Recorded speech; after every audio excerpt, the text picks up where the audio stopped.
Is this a Kennedy moment? Ask not what your country can do for you. Ireland are struggling, they need as much help as they can get from any corner. I feel the crowd have a huge part to play against France on Sunday. When the team is humming, the crowd come to watch. When the team is struggling, the crowd should come to cheer. One of the most unsettling things about the opening loss to England was how a few thousand of their fans managed to outcheer a confident and expectant full house. The Irish crowd booed the constant swing lows that erupted in the continuous moments of English ascendancy but could barely muster some solid timbre in any chorus throughout the game.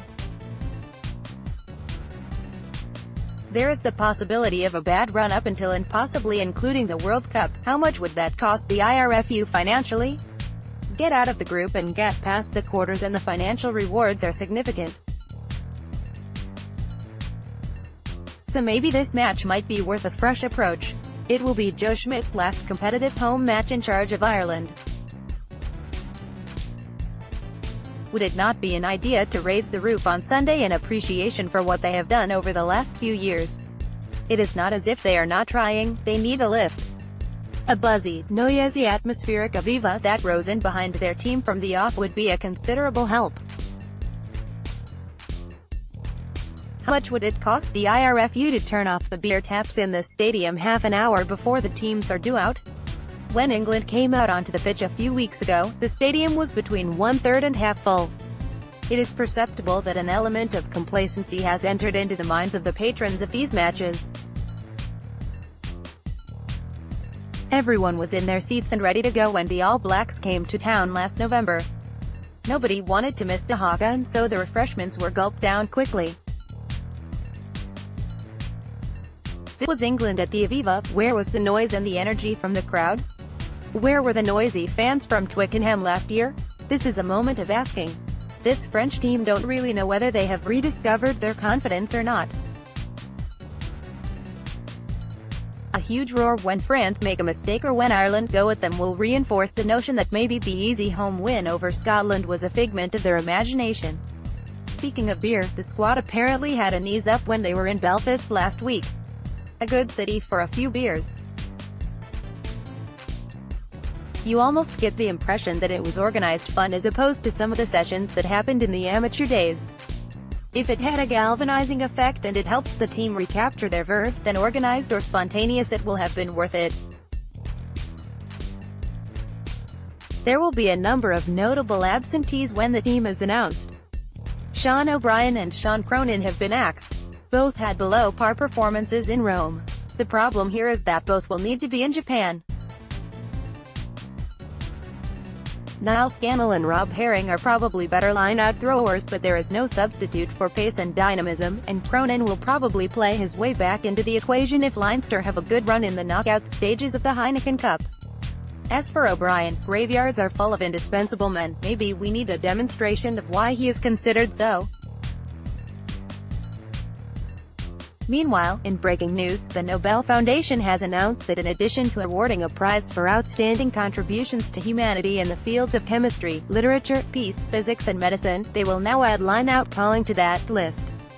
When Ireland won all 11 of their lineouts in Murrayfield, Quinn Roux, without actually winning one single ball, got effusive praise for calling the lineouts by people who have never stood in one in their lives. Roux this time managed to win one ball in Rome in a very poor line-out performance by the team. It is only when you compare and contrast his performance with that of Ultan Dillane that you realize what a farce this whole thing has been.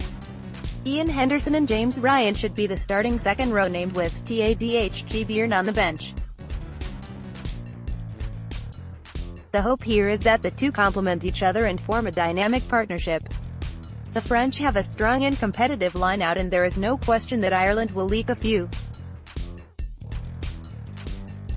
I have no chance of winning a Nobel Prize, but if I was Julien Bonner, French forwards coach, I would do a lot of thinking about how to stop Peter O'Mahony. Ireland have thrown the majority of their ball to the Munster man, but it doesn't matter because he invariably wins it and has great hands. It doesn't take a genius to know that it is profitable to use him. Bonner will have Wenceslaus Lorette prepared for a scrap of the sixes in the air. Ireland's locks will have to front up if O'Mahony is pressurised. Ireland can pick a close to full-strength side, and with a little bit of encouragement you would back them to win. France are a powerful side, and there will be a premium for stopping them on the gain line. Do that, and string some phases together without mistake, and Ireland will win, hopefully with a noisy crowd. Ireland squad. Ireland training squad. Forwards: our best, Ulster, capt. T. Byrne, Munster; J. Conan, Leinster; U. Delane, Connacht; T. Furlong, C. Healy, both Leinster; I. Henderson, or Herring, both Ulster; D. Kilcoyne, Munster; J. McGrath, Leinster; J. Murphy, Ulster; S. O'Brien, Leinster; P. O'Mahony, Munster; A. Porter, Leinster; Q. Rue, Connacht; R. Ruddock, James Ryan, both Leinster; John Ryan, N. Scannell, C. J. Stander, all Munster; J. van der Flyer, Leinster.